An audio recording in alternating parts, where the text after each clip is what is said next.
Welcome to the Joy of Cooking podcast. Each week, we set the table for a discussion about recipes and stories from the authors of The Joy of Cooking, Kitchen Victories and Misadventures, and what we're cooking and eating right now. We're glad you've joined us at the table today. I'm Shannon Larson, home cook, Joy of Cooking user and fan, and garden tomato enthusiast. I'm Megan Scott, co-author of the 2019 edition of The Joy of Cooking. I'm a food editor by day and avoider of dish duty by night, and a love of blue cheese is the way to my heart. I'm John Becker, fourth-generation co-author and steward of The Joy of Cooking, America's oldest family-run cookbook. And occasionally, I struggle in the kitchen even when I'm making something I basically know by heart. Don't we all? Yes. It just happens. Yes. That happened last night. Yeah, that's what I'm referring to. We both kind of like just... Yeah, we both were not with it. Like, just kind of, yeah. We were making the simplest thing ever because, I mean, we just wanted to make something really simple. We had leftover chicken. We had kale, so we were like, let's make a kale chicken Caesar. Yeah. So all we had to do was like wash the kale, shred the chicken, make a Caesar dressing. John makes croutons. His croutons are very good. Have you had his Yes, croutons? they're so good. They're so good. You did very well with the croutons. Yeah, I did a new method this time. It was good. It was just stovetop only. Didn't have to turn on the oven, so I was happy with that. But the disaster happened when we were making the Caesar dressing in the Vitamix. I think that sometimes the Vitamix just it runs too high and then the sauce breaks. Oh. So we had to start over with the dressing and it just felt demoralizing. Like, what is happening? I was like, what could you do? Did you shred the chicken wrong? Right. Drop the chicken on the floor. The cats got to the chicken. Yeah. Which would make That's sense. a likely scenario. Yeah, too likely. Shannon, what have you been up to over break? This is your first episode back since we've been on break. I know. It feels like it's been a really long time. I know. I was preparing today and I was like, oh my gosh, I need to like put my brain back in school mode a little bit, you know, when you're going back to school. No, we've been doing a lot of cooking, a lot of gardening, some camping, which was really nice getting, that in while it's still nice weather out here in Portland. We have so many tomatoes coming in, which is the best problem ever to have. But right now it's 100 degrees outside almost in Portland. And like going out to pick tomatoes is disgusting. It's gross. It's really so gross. I really don't like heat. No, I really don't either. If our garden was actually producing tomatoes, I would be so excited. I would be out there. Oh, I should have brought you some. I can drop you off some tomorrow. It's been an off year in our garden. Yeah, I don't know what's going on, but it's like a weird year for tomatoes. This is embarrassing, but I'm going to admit it anyway. In the spirit of transparency. Yeah. I didn't realize that you really need to fertilize tomatoes. I thought you could just grow them. And as long as you like amend your soil and are watering them regularly enough, no, you got to fertilize them. Oh, I didn't fertilize. You don't fertilize? No. What is going on? I don't know. There's a farm that we got our starts from this year that I'll make sure that let me know. So I'll let you know. And they've been really great. Okay. So. I also noticed you're growing a lot of cherry tomatoes, which I Yes. think is part of my problem. I keep trying to grow the big, juicy, and they just don't ever work out I just go to the professionals for those, honestly. Yeah. And then having like a ton of cherry tomatoes is nice because whatever's left over, I just throw in a bag and put it in the deep freezer. Mm-hmm. And then I can use them all year long. That's smart. I'm just going to do what you do next year. It's a good problem to have. I feel like I'm complaining, but I'm like, this is the best problem to have. So we've been eating a lot of tomatoes. What's your favorite? Do you have a favorite way you've been eating them so far? I mean, it sounds very like, oh, I'm such a millennial, but I like avocado toast with tomatoes on it. It's good. It's delicious. I can have it for dinner, breakfast, lunch. I don't care. I just think it's really delicious. And you own your home, yes, Shannon? Yes. You were able to buy a home even though you eat avocado toast? Yes. Wow. I don't buy coffee out very often. What have you guys been cooking? So this past week we made pizza one night and we did, they were both really good. They were both inspired by Lovely's 50/50, which is this local pizza place in Portland that's so good. One of the pizzas had corn and peaches and taleggio on it. Gosh. So good. That's such a great combination that I don't think I would have thought of. But yeah, the peaches were a little bit, I roasted them briefly just to kind of get some of the moisture off. But the peaches are so good this year. They're really good. Yeah, fantastic. Yeah, and then the other one, it's potatoes two different ways. So kind of a creamier, more broken down, way, and a roasty, kind of chunkier way with kale. And I think that Pesto. Sarah Lovelace does a parsley pesto, but yeah, we just did Plain old pesto. Plain basil, old basil pesto. I feel like potatoes on pizza are like an unsung hero. It's so good. Carb on carb. We talked about this last week. You weren't here, but we talked about carb on carb. Carb and on it's carb. Almost always a good idea. And then we also made our Joy Scouts recipe of the week, which was the skillet chocolate chip cookie. I made that last night, and I have it here on the table for snacking.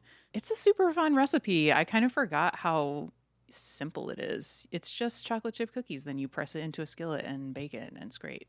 It's really good if you serve it warm with a little glass of milk or a shot glass or whatever, just to pour over and share at the table while it's still really hot in the skillet. But then afterwards, it's kind of like, Toll House bar territory. It's good. It's like a cookie cake. Yeah, exactly. We didn't decorate it with frosting or anything, but I used to love those. Those were awesome. So that recipe was on page 770. If you are interested, you should make it and let us know how you like it. Share with us on Instagram at The Joy of Cooking. We would love to see your handiwork. It's a very fun recipe to make, especially for like if you have some people over for dinner. It's super easy. You can make the batter or the dough ahead of time and put it in the skillet and then just pop it in the oven so it's hot when everyone's ready to eat it. This week, we would like to welcome Melissa Knific to the table. Melissa is a freelance food editor and recipe developer. Melissa, welcome. Hi, thanks for having me. What have you been cooking this week? Oh gosh, this week has been a little all over the place. I've been testing a cookbook for a while, and I can talk about it because the writer has been posting about it and whatnot, so it's not a secret. Her name is Jessica Nabongo, and she is a travel writer. And so she has a book that's already out about her travels around the world. She is the first Black woman to travel to every country in the world. Whoa. She's so amazing, always on the road or in the air, really. So National Geographic asked her to write a second book, which is a cookbook. And she fully admitted that while she eats everywhere in the world, she doesn't cook all that often for herself. So that's where I came in. I'm developing some of the recipes there. I'm testing most of them. And then she has another person that's developing a bunch. So I've been testing, long story short, I've been testing a lot of her recipes. And so it's been a fun global taste tour. That sounds amazing. Is it a book about a recipe from every country, or how is it organized? Yeah, so there is a recipe from every country, which is quite an undertaking. There's nothing out there, to our knowledge, that is quite like that. So it has been an ongoing project, but a lot of the recipes are her taste memories from the different places. So the dish isn't like, okay, this is the national dish of so and so. It's like, okay, this is what I ate in this country at this grandma's house, and I love this recipe, and I'm going to try to get it from her. So there's a lot of that, or recreating some of those experiences. Was there one that stood out to you that you've tested recently that you really loved? Oh gosh, there's so many good ones. There was an amazing dish from Georgia. There was, oh my gosh, there's this coconut dish with plantains, and it's so simple, but you basically like simmer the plantains in coconut milk. There's a few other ingredients, and it's so simple, but it makes this like thick syrup. Ooh. And you drizzle it over the warm plantains at the end, and then like you're left with all this leftover syrup. So we were playing around with it and making like different cocktails with it, which was fun. There's so many good dishes. Truly, it's, I thought I knew so much about food, and I'm learning so much. I mean, I'm glad that we are able to access ingredients online so quickly, because there's definitely a lot of spices out there I wasn't aware of. Yeah. That's the fun thing about food too, is there's always new stuff. I'm always learning new stuff. I feel like it's just endless, which is fun, and it's daunting, but also great. Do you remember the Georgian dish that you recently tested? So I can't tell you the Georgian translation, that I can't remember it, but it was this amazing marinated / like pickled green tomato salad. Okay. And so walnuts are a huge part of Georgian cuisine, and so is garlic, and obviously like tons of fresh herbs. And so these green tomatoes, I've always fried them. And these were marinated in this like super acidic, garlicky dressing. And they're pressed to release some of the juices. And then the next day they're tossed in this creamy walnut sauce. Oh my God, it's so good. It sounds really good. Yeah, that sounds really perfect for this time of year, just like end of summer when you have those green tomatoes that aren't going to ripen. That does sound delicious. When does this book come out?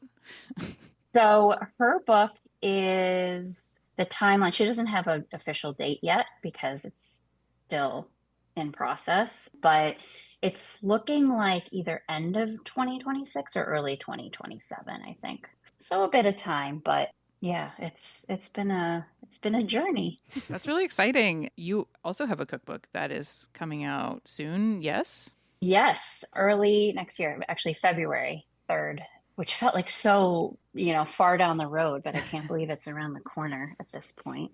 And it's also with National Geographic. It's the National Parks Cookbook. And I'm co-authoring that with a really good pal of mine, Nina Elder. And it's 100 recipes inspired by all 63 national parks.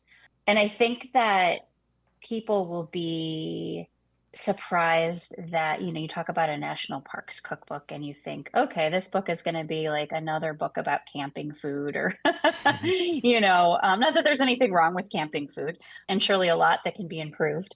But this book is historical, it's cumulative, it covers so many obviously different parts of the US, so many different climates and people, and I'm so excited for it to come out and for everyone to cook through it. No, the sample you sent looks wonderful. I saw that like one of the recipes that was included in that sample, I feel like it was from somebody who goes hiking at a particular park quite a bit. I think it was like the adventure cookies. Mm-hmm. And yeah, I was just curious, like, how did you find this person to contribute the recipe? Or did you guys travel around? Or yeah, how did that work? So that particular recipe, so let me go back by saying that about half the recipes are contributed in the book, and then the other half are newly developed and inspired by the parks themselves, the people, maybe a restaurant in the area. The adventure cookie recipe, she worked with Nina at some point and now lives near that national park.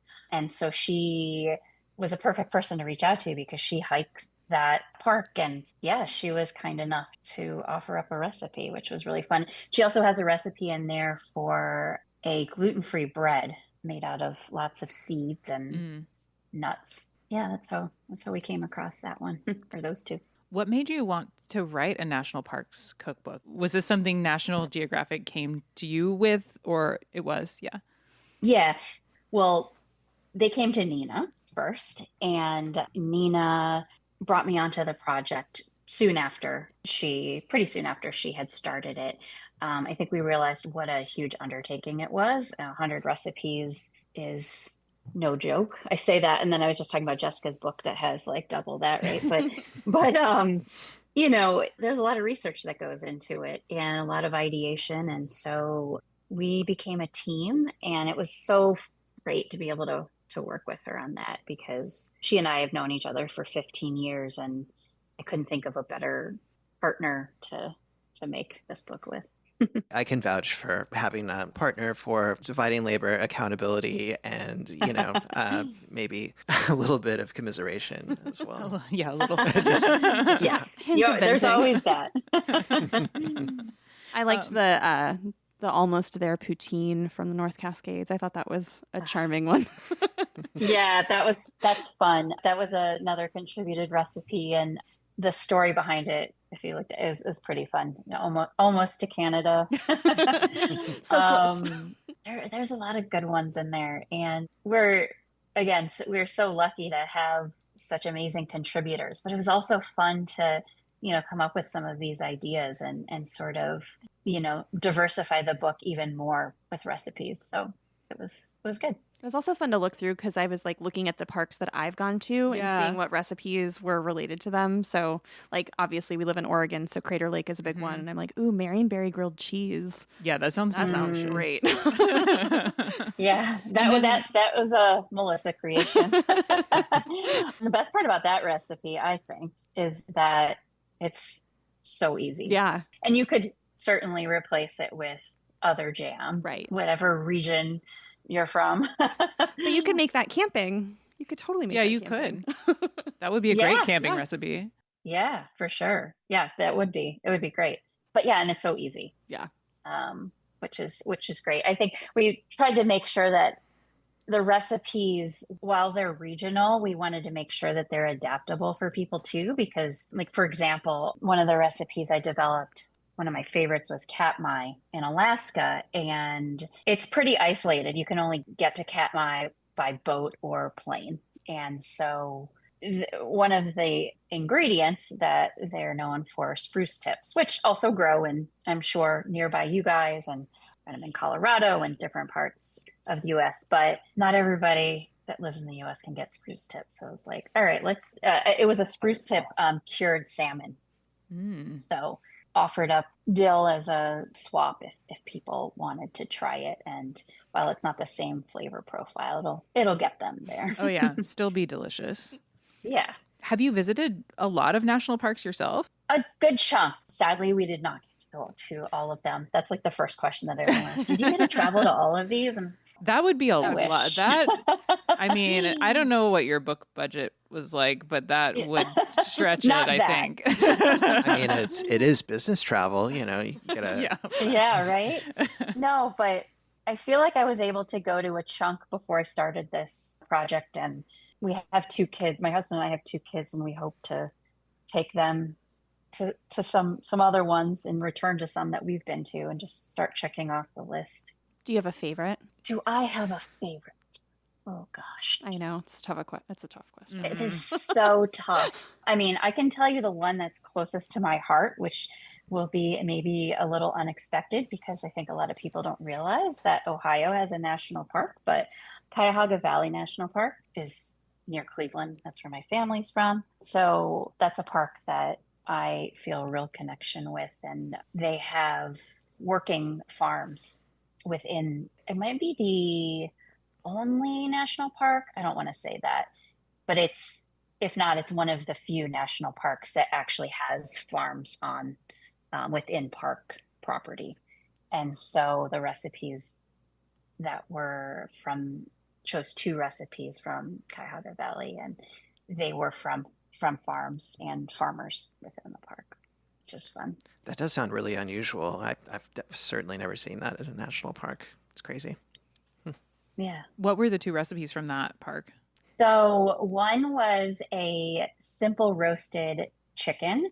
It's a Trapp Family Farm it's one of the farms in the park, and they raise chickens, and they're tiny little beautiful pasture raised chickens. So like, why not offer a recipe that just is so simple? Salt and pepper. The chicken is spatchcocked and just crisped to perfection. So it felt like the right move there. And then to a company that was using the farm, they also grow carrots, these like heirloom carrots that are long and thin and beautiful leafy greens. And so roasting those, they're cooked twice with cracked coriander. So you boil them and then you roast them and toss them in the coriander. And it's really simple, but it's so perfect with the chicken. I know. I know. I'm so ready. I know. It's 100 degrees here today, and I'm like, this is not what I signed up for. Yeah, here too. Let's see. I had a bunch of questions. More summer cooking related, actually. Are you more excited about summer fruits or summer vegetables? This is a false choice. Like we don't have to choose, but I'm curious. Yeah. Well, it's so funny because I tend to go more savory than sweet just in general, but summer fruit is like nothing else. And I can't get enough stone fruit. I love peaches. I love nectarines. I live in New Jersey, and the peaches and nectarines this year, like off the chart. They're so good. And you like don't have to do anything to make them. Obviously just munch on them. But I also like to slice them up and toss them into salads and go the more savory route there. Or you were talking about pizza earlier. Pizza with corn and sounds so good. So yeah, fruit, all the berries. I have some raspberry bushes and high bush blueberries at our home, and it's so hot this summer that it's unfortunately my garden's not doing great either. But those are always something to look forward to. What cookbooks have you been most inspired by lately, other than the ones you are working on? Oh, there are always so many out there and I feel like I'm always leafing through the new ones. We talked about Georgian food earlier, and while it's not new, I've really been into Georgian cooking lately. I would say actually not even lately, like probably for several years now. My husband's family grew up eating a lot of Georgian food, and so I didn't know a lot about it until we met, and I instantly became obsessed with it. And so I have a whole range of Georgian cookbooks. There's one called Taste of Georgia. That's really great. And it's a super thick book. A lot of history in there. There's a lot about the winemaking, which is pretty unique to Georgia too. Who knew this podcast was going to talk so much about Georgian cuisine?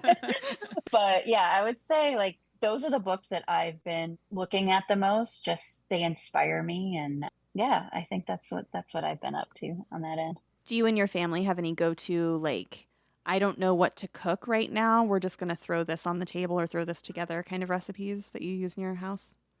I'm a sort of clean the fridge, let's make whatever we have going on. Yeah. Sort of cook. And I know that a lot of that comes from, just what I do, right? Constantly testing recipes, developing recipes. So we end up with a lot of odds and ends in our fridge and freezer. So it becomes that, and that transforms its way into a lot of pastas. Because it's quick. Yeah. And also delicious. Yeah. And this time of year, a lot of salads that way. Just like I think anything can become a salad. It's a state of if mind. you try hard enough. Yeah. So there's a lot of that, and luckily my kids, they're young, but they will try anything, so they will eat salads. That's awesome. Which makes me happy because that's what I want to eat. Especially after cooking like heavy food. If you're testing heavy food right now, it's a lot of holiday food, holiday food testing for, on the print side of things, really. Oh, it's wild to think about, but you're right. It's time in the print world to think about all of that. Yeah. Thanksgiving. Oh my gosh, you're making like mashed potatoes in the 100-degree weather. That sounds so wrong. Nothing like it. Stick to your ribs. Hard to make a salad out of mashed potatoes. Oh, yeah. That just ends up either getting donated to my neighbors or getting frozen. Yeah. I'm a big fan of not like wasting. There's a lot of food that ends up on our, in our home, and I do my best to distribute the love and also remember that saving it for later is your best gift. Yeah, testing recipes for a cookbook can be wild. I remember we basically broke the book up, Joy of Cooking, up into chapters and would do, one chapter at a time, which makes sense. But about halfway through the meat chapter, I was like, I don't think I can do this anymore. I can't eat any more meat. We're gonna have to break. Oh yeah, we're gonna have to break that one up. Yeah, this time. I think next time we've learned. Yeah. I tested a meat cookbook, all meat cookbook, and it was not just like. There wasn't even a combination of like real light meals in there. It was a barbecue meat cookbook. And delicious, but also woof. So delicious. But I have a big green egg. And so every morning, I have to get up at crack of dawn. It wasn't every morning, but for a chunk of time, get up and smoke the meat. And it's heavy food and all the sides that come with barbecue. Yeah, it's no joke. So, just for the sake of, I guess, being consistent with testing barbecue recipes that cook for so long, and since you were using a green egg, were you using like one of those thermostat situations with the little fan to keep the temperature nice and regulated? I guess green eggs are really good at holding temperatures. Yeah, no, with the green egg, I learned how to use that thing inside and out. It's just with that book because I was cooking so often on it. It is so amazing at temperature regulation. And I was afraid that, it was going to take a long time to heat up and that I was going to have to keep checking it because I've had other smokers in the past where they like don't keep their temperature and you go out there a little too late and the fire's out or your, ribs are on fire, one of the two. And so the green egg is so wonderful at regulating temperature. And here in New Jersey, we have 100 degrees today and then the winter, your green egg is surrounded by snow. So because of the temperature, the way it retains heat rather, you can cook in any climate and it's pretty amazing. And I'm not a spokesperson for Big Green Egg or anything. I just really think it's an amazing grill. Yeah, we had access to one for a while, and I do miss it. We didn't want to move it across the country. It's kind of a chore. And plus, I think it was getting a little long in the tooth. There might have been a crack in there. I do remember the time that you burned your eyebrows off or you burned some... no, we were trying to do pizza on a green egg, and so of course, you have to get it as hot as you can, and boy. Yeah, all I got to say all I got to say is that if the temperature gauge is so far that it's like past the top reading, you want to use a pair of long tongs when you open oh my God. the lid. Otherwise, you might maybe just ignite most of your arm hair. And, luckily, no big consequences there. Lesson learned. Important lesson learned. Yeah. Yeah. Well, Yeah. there's this thing, too, that I didn't realize in the fine print or on a YouTube video or whatever you try to do to research your grill before you start. You have to burp the grill, which I'd never heard of that before. And I was like, wait, what does this even mean? And then I understood why you have to, because if you just open it up, whoosh, just get a rush of hot it's air. like when you open. That's exactly what happened. I do that when I'm roasting burped vegetables. all on its own. Like if I'm roasting vegetables in the oven at a really high temperature, and then I kind of forget how hot it is, and I just open it, and my face is right over the oven. It's a rude awakening. Yeah, it is. Yeah, my glasses will get all steamy. Yeah. Same. So, Oh, hello. I just wanted to take a moment to tell you about an easy way to enhance your meals. Whether they are a healthy vegan grain bowl or that late night snack we'll pretend didn't happen the next day, and that easy way is Marshall's Hot Sauce. For 15 years, chef and cookbook author Sarah Marshall has been hand-making and bottling these delicious sauces. She works directly with local farmers and highlights the lovely flavors of fresh seasonal produce.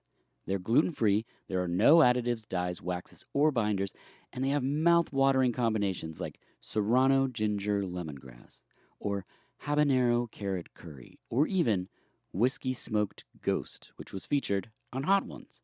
So head on over to marshallshotsauce.com, that's Marshall's, HAUTESAUCE.com, and see all the available sauces and spice blends. Oh, that's right. Sarah's created spice packets by dehydrating and freeze-drying actual produce, so you can impart flavor to your food with more vegetables. But that's a story for another day. Find all of these delicious creations at marshallshotsauce.com and enter HOTJOY, that's one word, capital H, AUTE, capital JOY, one word, at checkout for 20% off. That's HOTJOY at checkout for 20% off. And now, back to the show.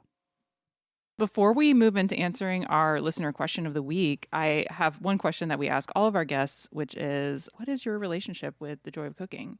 Oh, so the joy of cooking goes back to, I remember it from, my childhood because my mom always had a copy on the shelf, which I don't know if, I feel like I remember her telling me that she got it as a wedding gift back in the day, but it always was front and center. And I just remember the cover, and I know that the pages were worn, recipes from that were part of her repertoire. So now I have a copy. I don't have hers. And yeah, it also is front and center, and it's really a special book. And I keep it. I have two bookcases for cookbooks, and one of the bookcases that I use the most is right in my family room, and which is like directly across from our kitchen. So when people come over, they're always like, that's immediately where they go and they look at what's on the shelf, and they'll often say, "Oh, I have that book." So it's kind of fun, how it just like crosses all generations and cooking skills and I do love that so many people got it as a wedding gift, especially like mid-century to like into the 70s and early 80s. So much so that there was a bridal edition of the book that had its own special little box. Very cute. I think we have like one copy of that, That's or your dad cute. has it maybe. Ethan has a copy, and it is deep within a storage area. Yeah. Oh, But I also feel like getting a book like that on your wedding day is a little bit of a threat. It's like, here you go. Like, Here's your cook. You Here's better your learn these textbook. recipes or else. Yeah. Yeah, here's the textbook for the rest of your life. Enjoy. Get to work. But we have given it as a wedding gift. But it hits different because I was gonna say it's a little different. Yeah, a little bit. A little bit. each week we answer a listener question, and this week we are going to talk about how to get into food writing. This is for the Joy of Cooking podcast. Hi, my name's Mackenzie, and I was wondering if you can give us some more tips on writing. So writing tips, recipe writing tips, food writing tips, also just writing tips in general. That would be a great subject for a podcast. Thank you so much. Bye. Oh, I'm calling from Stuttgart, Germany. Writing tips. So I will come at it a little from the editorial perspective, and John will talk about more writing. Something. I'm not sure if you're interested in, like, you want to make it a career or you just want to dabble, but assuming you want your work to be published somewhere, my advice would be create a writing portfolio of your strongest work. And then in order to get published, you'll want to pitch as much as possible without spamming. Sometimes as an editor, you get like 20 pitches from one person, and it's just like, I can't process all of this. It's too much. Yeah. But, you pitch a lot. It will take a lot of pitching, and a lot of them will be rejected, and that's normal. And I would say your pitches should depend a lot on where you want to be published. Kind of do a deep dive on whatever it is, a website or a magazine, and see what kinds of stories they are publishing, and, see if you can find any patterns. Not all publications may align with what you want to do. So try to find the ones that you like the most and that you feel like suits your interest and your style the best. And a lot of places will have pitch guides on their website too that you can reference, and definitely adhere to that if they have a guide. And then I would just say know your areas of interest and expertise. A lot of editors will want you to kind of have a little bit of a beat. If you are really into, like, if you're from the South, you grew up in the South and you love writing about Southern food or ingredients or recipes, that's a really good beat to have. Or like maybe you're from an Italian American family, like that's a very particular angle that you can take. Or you want to write about cocktails. So kind of know what areas of expertise you already have and what you're most interested in, because the writing is usually better when it's something you're super interested in. And then as far as pitching goes, follow up if you don't hear back. Like, editors get a lot of pitches, so they may not respond to all of them. But at least when I was getting pitches, if somebody reached out to me and asked me, hey, I sent this pitch, what happened to it? I would respond and, say, oh, we didn't pick it up for this reason. Or, maybe, what we're looking for right now is more of this other thing. And so I think a lot of editors will give you more guidance if you just reach out and like say, hey, I'm really interested. I just want to know, do you have any feedback for me about my pitch and what I can do better? I think a lot of people will respond well to that. John, what do you think? I wrote down some things about, I'm a temperamental writer, I suppose, is We the, all are. I mean, Yeah. you're pretending you didn't write a cookbook right now. well, I don't know. I mean, it's not like I was staring at a blank page. I was handed a huge book and told to, well, felt like I just should make it better, which is a totally different situation. But yeah, I don't know. Settling on a sustainable writing routine is, I think, the real key. I mean, at least for me. And also building in time in that routine to step away and actually have time, preferably alone, and maybe with music, maybe, maybe in nature. I'm just basically telling you what I did. I would work in the morning with my coffee, have breakfast, work more, and then go on a nice hike and have time to, and I would just have time to process what I was doing. I would have my phone with me and I would be taking notes on my app. I use Evernote. Whatever note-taking strategy you have is probably going to be just fine as long as it doesn't disappear. Do you think walks are really good for Yeah. digesting ideas and then thinking of new things? Because sometimes you get stuck and then you just need to move around. Right. And this, I don't know, this is less applicable to our work with the cookbook, but I tend to like blocking off time for, a group of similar tasks so that you're not having to switch gears like every, 10 minutes. It's just kind of a divide and conquer strategy, I think is good, especially if it's a repetitive writing task. I also really like, if you're just trying to get better at writing and write more, I really like the morning pages strategy that's from a book called The Artist's Way, which there's like a lot of woo-woo stuff in that book that I don't so much jive with, but I think morning pages are really great. And basically what that is you sit down in the morning, every morning as much as you can manage, and just write like 3 pages.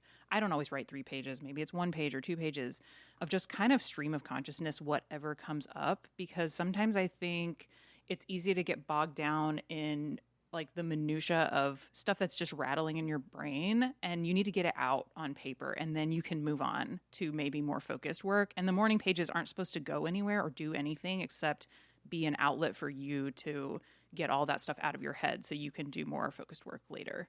It's just a nice way to start the day, and it kind of gets the juices flowing. Melissa, do you have any writing advice for our caller? I think what you said, Megan, was perfect, and how I've come from it on both sides.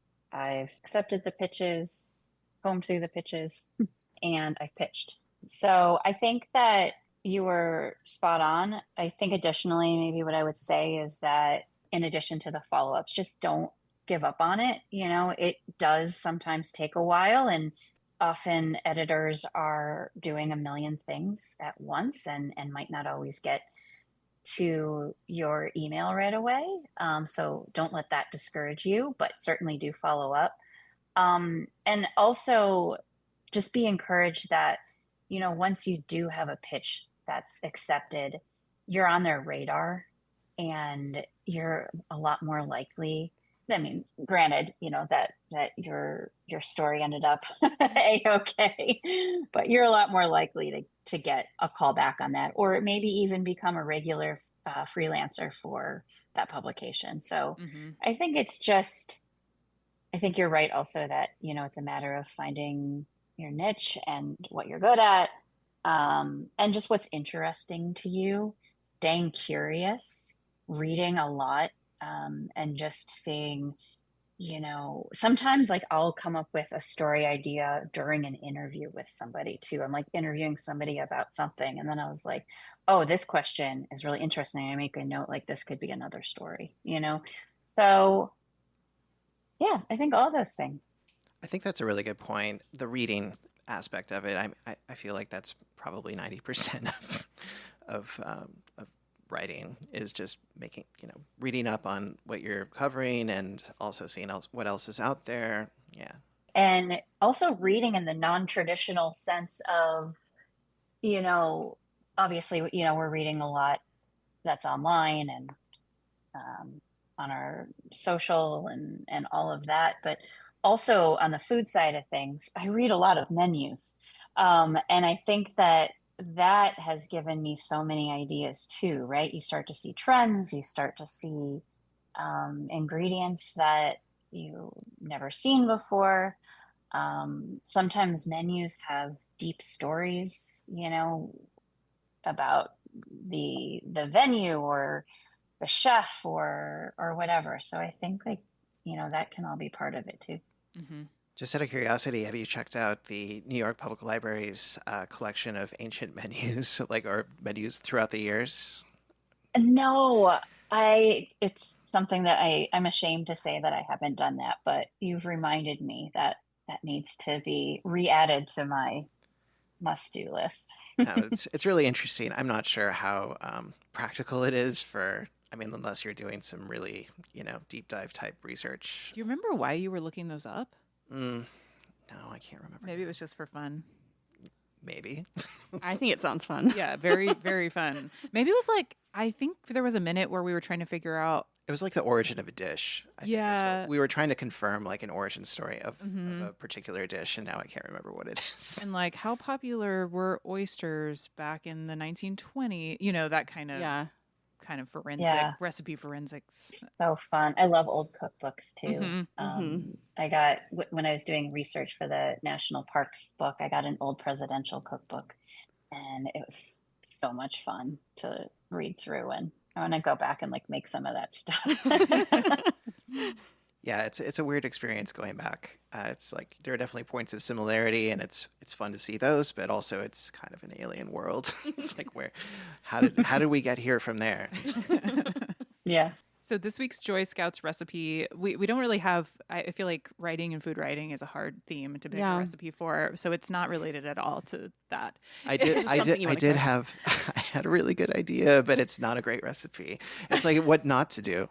But well, we fixed it. We fixed it in the most recent edition, but it was a recipe that was pretty terrible from a previous one. Which is not the recipe of the week, so maybe we shouldn't talk about it at all. Sorry. We're teasing everyone. I'm going to talk about it offline. Yeah, we'll talk about it later. Maybe we'll talk about it someday. So our actual recipe of the week is the shaved fennel and white bean salad on page 129. We picked this recipe because it's just a really great late summer recipe when it's hot and gross outside. It requires you to heat a little bit of olive oil in a skillet and put a couple garlic cloves in there to infuse the oil with the garlic. And then I think there's rosemary or sage also gets in the oil. But there's basically no cooking. And it can be a complete meal if you add canned tuna or a tuna steak or whatever. It's really good with seafood. But it's just a super easy, summery recipe. I've actually made this one a few times. This is one of my go-tos. This is very Shannon. Yeah. It's a very Shannon recipe. Beans, fennel. Okay. Very little cooking sometimes. Yeah, great. No, it's really good. And we like to pair it with sometimes just sourdough. It can be the most simple meal, but I feel like that's sometimes the best kind of meal. When you're out of avocado.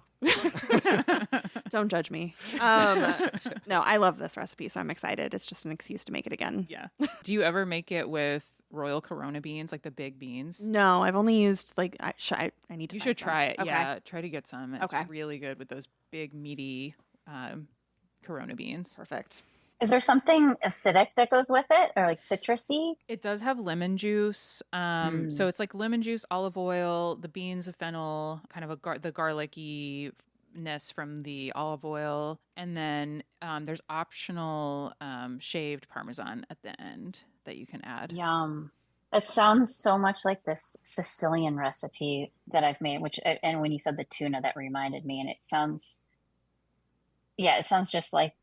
just like it, but I think there's grapefruit and maybe oranges involved. That sounds really good. Scenario. That sounds delicious. Yeah. I do think this recipe is great because you can add so much. Yes. I'm going to add tomatoes to it. Mm-hmm. It's so nice. Or I've added capers before, and that was really good too. And capers. Yeah, capers. So good. Yum. If you have a topic, ingredient, or joy story to share, call our hotline at 503-395-8858. Leave us a message or send us a text. We'd love to hear from you. Next week's topic comes from our caller. It's hot here. Tell us everything you know about making good, no-churn ice cream. Fun. That is fun. I do want to talk about ice cream. All right, everybody. What are we cooking this week? What are we doing that we're excited about? We just got a flat top grill. I went for it, and I love it. And John loves it. It's just a Blackstone flat top. So we're just trying to come up with all of the things to cook on there. And I really want to we haven't made breakfast on it yet. Oh, fun. So I think that's on the plan this weekend. Mm-hmm. Like hash browns, eggs. One of my neighbors said they do pancakes on their flat top. And I'm like, that sounds great too. So a lot of flat top cooking. And then we are getting our CSA tomorrow. So I'm already thinking about menu planning from that. And I still have kohlrabi left from like 2 weeks ago. I have a thing you might like. Good. I made a kohlrabi. I know we both like have trouble with the kohlrabi sometimes. We do. It's I just don't understand. Come on. Jeez. I made a salad this past week that was like, it's more of a slaw, but it's like kohlrabi matchsticks, apple matchsticks, lemon, a little honey, and then candied pecans. Oh. That was it. Oh, perfect. Super easy, and it was really good. Like we have some chicken brats in the freezer and some cabbage, and we can make all that of would be that. perfect. Yeah. Okay, well then I have at least one dinner planned this week. Glad I could be of service. Thank you. I'm looking forward to Sunday, which is we are going to do some tuna canning, which is super exciting. Albacore tuna is a big deal here in the Pacific Northwest, and there is a season, which is like right now, where you can get it pretty affordably. You can just drive out to the coast, go to the dock, see who's there, buy some fish off the boat. They like prep it for you right there on the boat, and you can watch it happen. And yeah, you just find a boat with a sign and a guy. Yeah, just a guy. We've been kind of joking about it because last year I wasn't part of this particular tuna canning, but they found a person with very large biceps. Yes, it was me and some girlfriends. We were like, "This is the best canning day ever." Can we find the bicep man? We have a picture of his boat sign, so we'll track him down. But we're going to pressure can a bunch of tuna, and it's kind of an all-day thing. So we'll get some seafood while we're there and have that for dinner. And eat banh mi in the middle of the day. Get the, what is it, like that electrified fly swatter for the hornets. And yeah, that's a good idea. Yeah. That's the only downside, really. That is a downside. Yeah. But it's a lot of work, but it's so nice. Mm-hmm. So fun. It's the best tuna.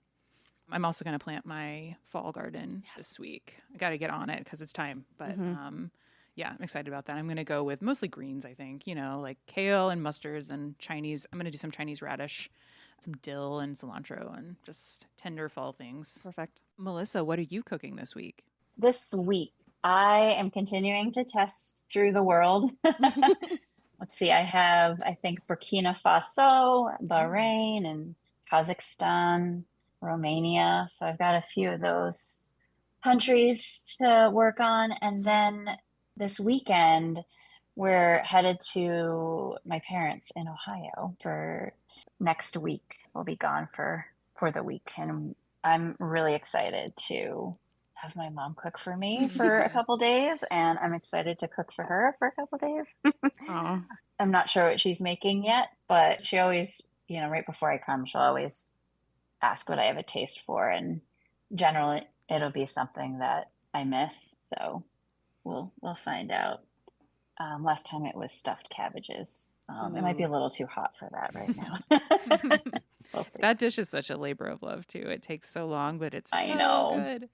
There's something so special about going to visit family and just having those recipes that, I don't know, that feel good. For sure. And before we wrap, where can listeners follow you?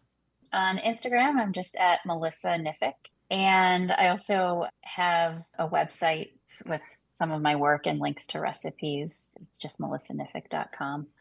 And on Amazon, Barnes & Nobles and Hudson Booksellers, I think right now, has the National Parks Cookbook available for pre-order. Pre-order that book. Thanks. Thanks for listening to the Joy of Cooking podcast. Before we go, show some love for your favorite podcast by subscribing to the show and leaving us a review. Follow us at joyofcooking.substack.com and on Instagram at thejoyofcooking. Stay tuned for next week, where we will tackle no-churn ice cream. And don't forget to make this week's recipe, shaved fennel and white bean salad, on page 129. Call in with questions, hopes, history, or where you find joy in the kitchen. Our number is 503-395-8858. That's 503-395-8858. And we couldn't do this without our fantastic team at the Joy of Creation Production House. Thank you to Dave Dresky, our production coordinator, Haley Bowers, our audio engineer, and Dirk Marshall, our producer.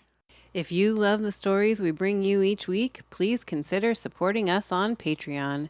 As an independent media company, your support is absolutely essential. It allows us to continue creating high-quality professional episodes that amplify the voices of women, small business owners, writers, artists, and creatives, and keep their stories free from commercial pressure. By becoming a Patreon member, you're not just supporting us, you're investing in the future of independent media. Please visit patreon.com/The Joy of Creation Production House to join our community today. Thank you for listening and supporting our podcast dreams.